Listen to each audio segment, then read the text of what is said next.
Hey there, everyone, and welcome to the Wednesday night stream. I am Mike of Byte-Size Impressions, and we unfortunately have to begin this evening by talking about a little bit more of that CD Projekt Red situation because it's like I haven't seen anything quite this fascinating from like an implosion that's happening with the studio and like just seeing it unfold the way that it has.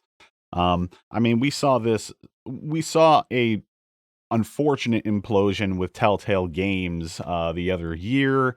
That was a very unfortunate situation that didn't go down quite like this. This is a different kind of like fire that is just like the train wreck that you cannot take your eyes away from.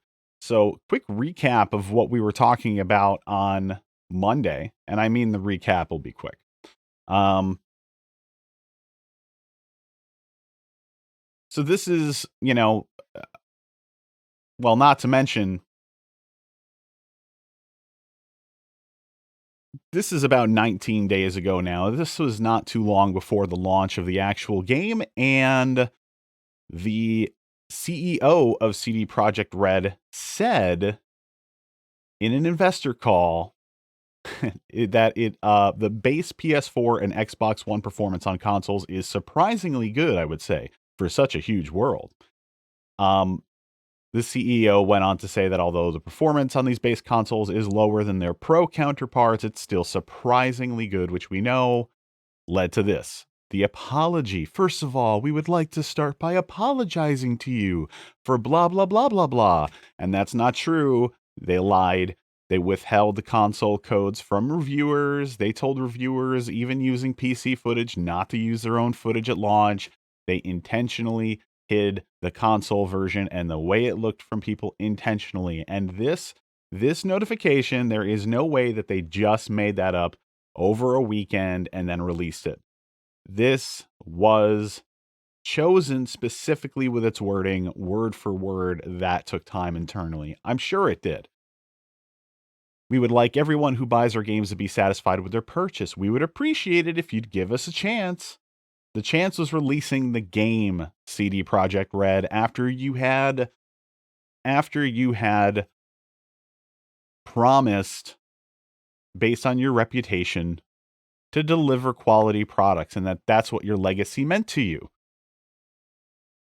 But hey, we would appreciate it if you'd give us a chance. But if you're not pleased with the game on your console and don't want to wait for updates, you can opt to refund your copy. And then they instruct people to say, all right, so for copies that are purchased digitally, please use the refund system of PSN or Xbox, respectively. Um, so they're saying, hey, yeah, like PSN, Xbox use their systems to go ahead for the refunds. That kind of implies that they may have had a conversation with Sony and Microsoft.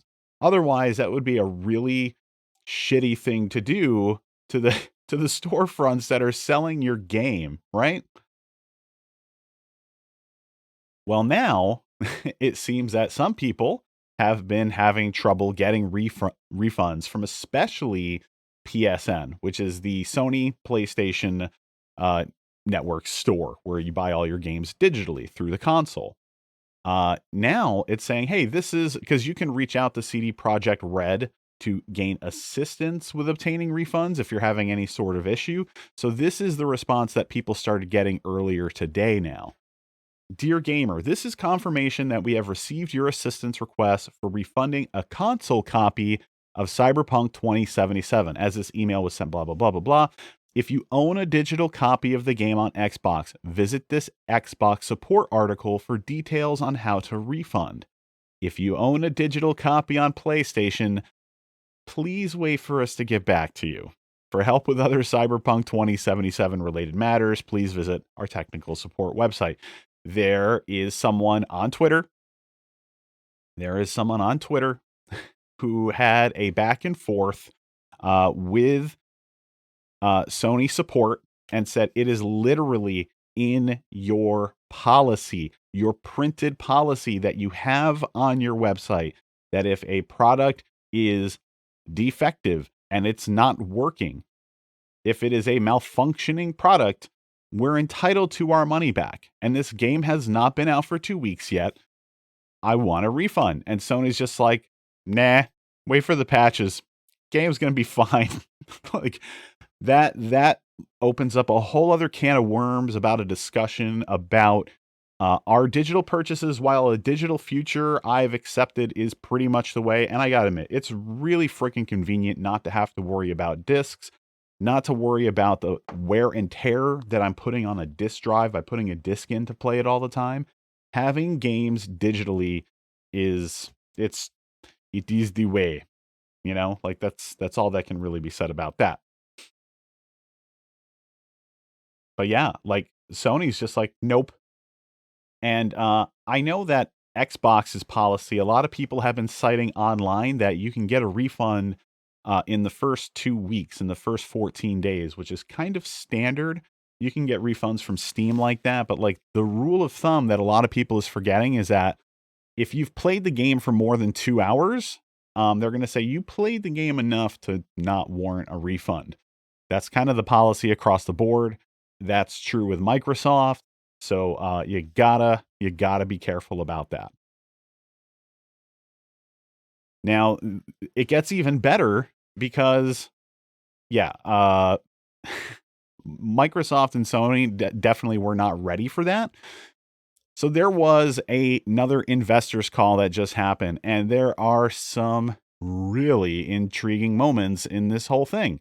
So Adam Kaczynski there is the CEO of CD Projekt Red, and this is the transcript. It's not the whole transcript.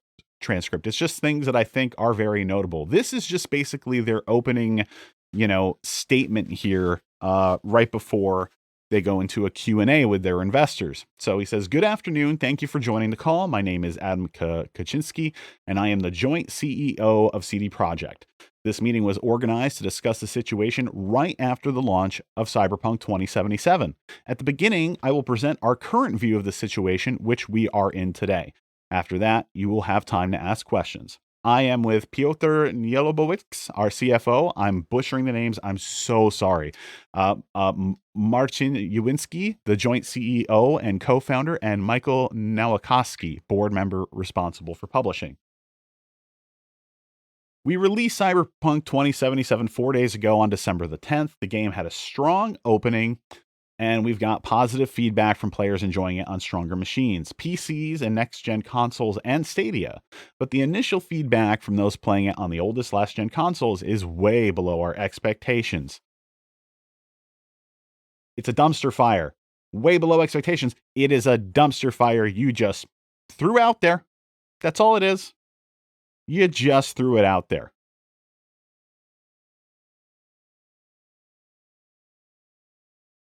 Interesting. Okay. Sorry about that. They just threw it out there. Way below expectation. What did you expect? CD Projekt is a team that puts all their efforts and hearts to deliver amazing games. Yes, you've been that company. You have been the company that literally people have used as an example, such as I have, even writing an article about the integrity of CD Projekt Red back when they were releasing The Witcher 3. They delayed that game until it was right. They did it even though it was tough, and they did it. And this is completely opposite. I don't want to hear them talking about that anymore. They have ruined that legacy with this. Yeah, they had a great moment in time. They had great games, and I'm sure they'll continue to have great games, but this is going to be a stain, and this just makes them now seem like every other AAA publisher out there, which is kind of what I loved about them to begin with. They're not. They never have been. They've always been a beacon.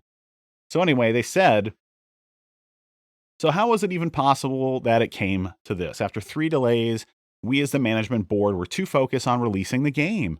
Oh man, at least your intentions were good. We underestimated the scale and complexity of the issues. We ignored the signals about the need for additional time to refine the game on the base last-gen consoles. We ignored the signals, are words that seem very important there. It was the wrong approach and against our business philosophy. but you knowingly did it anyway. This wasn't a whoopsie daisy. On top of that, during the campaign, we showed the game mostly on PCs. Okay. I would say probably entirely on PCs, but if you say there was some console gameplay in there, sure. This caused the loss of gamers' trust and the reputation that we've been building through a big part of our lives. That's why our first steps are solely focused on regaining those two things. We are concentrated on fixing Cyberpunk on last-gen consoles. The first substantial set of fixes was released over the weekend. The next set of fixes will be released within the next few days. Big updates are planned for January and February, together with smaller fixes. Of course, PC gamers will also be getting regular updates and fixes to improve the game. We will do everything possible to prove that we stick to our values. But you don't. Like the way this thing reads, it's like you intentionally gambled to release the game so that you have sales numbers by Christmas. In this conference call, he literally says, in response to one of the investors, that they expect they'll have some sales numbers by Christmas. Okay? Like, they released it just in time to get those first initial sales numbers for Christmas? What the hell? Like, does that not seem kind of crazy? And now, like, they have, like, this whole plan, like, this is what we're going to do. Like, we are committed. We stick to our values. No, you risked this entire incident intentionally. You did it intentionally. You flat out ignored what was happening with the old console versions of the game. If it wasn't going to be one of those games, don't advertise it as such. Sorry. So they get into the Q&A, and we have the second question person. I have 3 questions, this person says. First of all, I've seen that you're offering refunds through the Sony and Microsoft platforms and also through retailers. Since you made that kind of comment on Twitter, have you seen a flood of refund requests that you have to deal with, or are most people who have already bought the game holding on to it, trusting you that you'll make it more playable on old gens? Second question, do you think that you needed to have more external testing?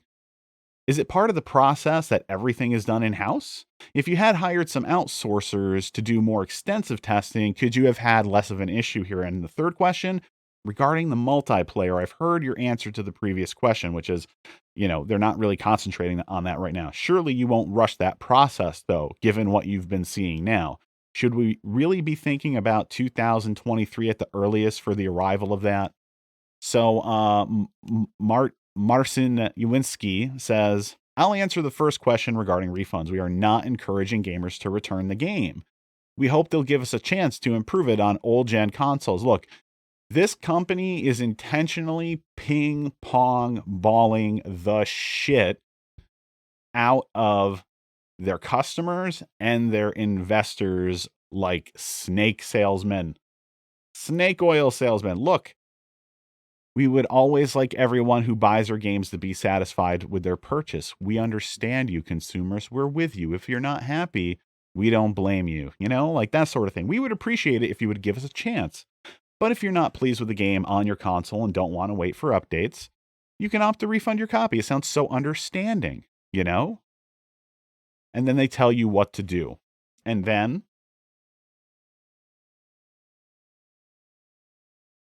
here we are.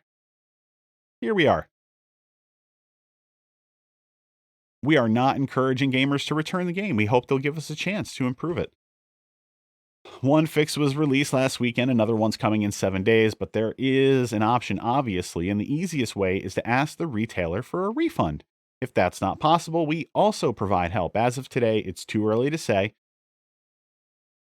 Blah, blah, blah. And then we move back to the CEO. I'll take the second and third question. We have an internal QA department, and they're talking about how, COVID has impacted their testers. All right, so he talks about the multiplayer. First and foremost, we haven't confirmed any dates yet. And as I've said before, it's hard to judge now. We're in an unanticipated situation, and we'll have to reassess. Unanticipated, my ass. This is planned for January. We're now focusing on managing the single player release, working on patches, communication, and as I said at the very beginning of this call, our focus remains on gamers.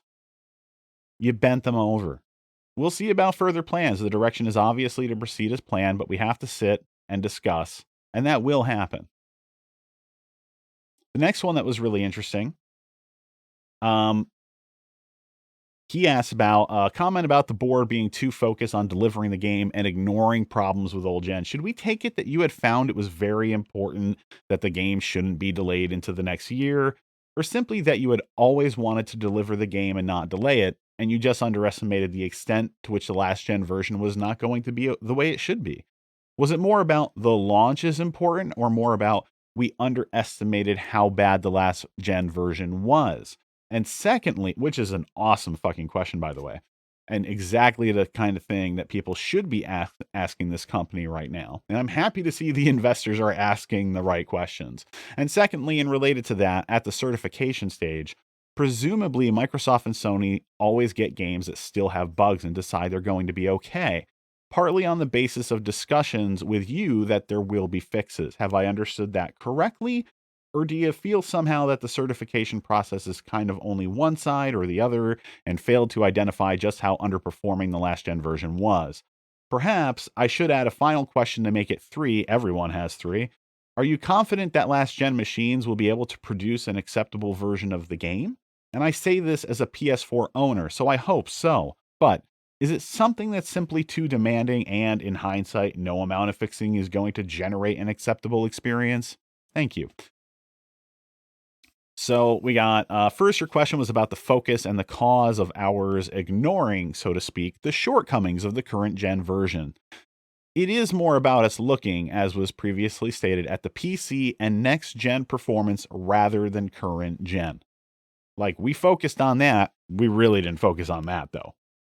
Like, clearly you see the product we put out. So, yeah, that happened. We definitely did not spend enough time looking at that, he says. I wouldn't say that we felt any external or internal pressure to launch on the date other than the normal pressure, which is typical for any release. I guess you can't just come right out and say, like, man, you investors, you're fucking tough. You want shit and you want it now. And now here we are. And now you're asking questions like why it didn't go as planned. So I guess they can't just say, screw you guys to their own investors. But like, that's kind of what I think he was so diplomatically trying to say there. But that could just be me. I could be looking into it too deep. I'm willing to accept that. So that was not the case. In terms of the certification process and third parties, this is definitely on our side. I can only assume that they trusted that we're going to fix things upon release, and that obviously did not come together exactly as we had planned. Regarding the third question, where we want to go with the PlayStation and Xbox, as stated in the statement made public today in the morning, we are planning to get the game in much better shape than it is now, of course, and a lot of that's going to be happening in December. Come January and February, you're going to see larger improvements, which we've stated already. We have also stated that if your expectation is that the game is going to be equal to, say, next gens or PC in terms of performance, that definitely isn't going to happen. Having said that, I'm not saying it's going to be a bad game, but if your expectations regarding, say, visuals or other performance angles are like this, then we're openly stating that's not going to be the case. It will be a good, playable, stable game without glitches and crashes, though. That's the intention. And then the caller, the investors, it makes this kind of an awkward moment, like of a back and forth. It is like the most like diplomatic, like fuck you exchange between these two people. And he says, okay, that last sentence, I think, is the key one. I don't expect next gen performance on last gen, but I would like to be able to play through the game. Thank you very much. And he's like, you will be able to. Thank you. that had me chuckling when I read that a bit. That had to be awkward. And this person, and this is pretty much the end of what we're sharing here in regards to this. 3 questions. First, regarding the refunds again, but another issue. I was wondering whether your console partners like Microsoft and Sony will by any chance participate in the refunds, or is the financial burden yours only? The second question, are you considering giving away a bigger DLC for free to make gamers feel less disappointed? Is it on the table? And the last one, Could you comment on the latest leak from Jason Schreier about the change in your bonus policy? I'm wondering, will it be connected with the game's revenues, or will you be giving out bonuses at nominal value to retain the staff? That's all from me. I'll start. The question is whether Microsoft and Sony are participating financially in refunds. One has to understand Microsoft and Sony have refund policies for every product that is released digitally on their storefronts. Despite several articles I've seen that things are being set up just for us, it's actually not true. These policies are in place and have always been in place. They're not offered specifically for us. Anyone who has purchased any title on the PlayStation Network or the Microsoft storefront can ask for a refund. And if it's made within certain boundaries, usually related to time, usage, and so on, can ask for that refund. Our procedure here with Microsoft and Sony is not different than with any other title released on any of those storefronts, except you released a game that was buggy as hell on the last gen consoles, and you didn't even give them a heads up before referring everyone to go and just refund the game. Okay? Like, that's some cojones, man. that is some cojones. I want to state that clearly, as there seem to be certain misconceptions in terms of financial participation. When our product is refunded, the share from the store that Microsoft took is refunded, and of course, it's something that is subtracted from the share of revenues that would normally be transmitted to CD Projekt. It's of course not shared with us and is instead refunded to the given player, the given customer. I think that pretty much sums up the first one. Regarding the second question, we have stated our policy in terms of what we're doing with the players for now, and that's where we stand. Regarding the third question, we don't really comment on what someone else has stated about what's going on at the studio. Thank you. I mean, and here's where they're at right now with this. This was posted just earlier today by DualShockers. CD Projekt Red founders have lost $1 billion since Cyberpunk 2077 launch. After years of excitement and a massive marketing campaign over the course of the last 2 years, Cyberpunk 2077 was supposed to be the video game messiah. Yeah, we know. A report released by Bloomberg yesterday found that the game's glitches and rocky launch have cost the founders of CD Projekt Red over $1 billion. Over the course of the past week, the company's stock has plummeted, although not to record lows. Due to Cyberpunk 2077's numerous issues, the developer has provided an apology stating that it did not pay enough attention to the game's performance on PS4 and Xbox One. It went on to recommend that players refund the game if they are not pleased with it. I mean, this is a horrendous situation to watch unfold. Like it seemed like it was definitely just it was a mess. It was a hot mess is what it was. It was a hot mess. But fortunately, again, I have the PC version, which is what we're going to be getting into tonight, and at least that's been an enjoyable experience. I certainly don't blame the developers for the state of the way things are in. The developers, this is something that a lot of other people have been saying online, and I have to say that I agree with it, which is, I can't believe this has to be said, but don't harass the developers. This wasn't their decision. They didn't want their game to get released like this. Like they've been working on it for 8 years. They've been working on it for 8 years.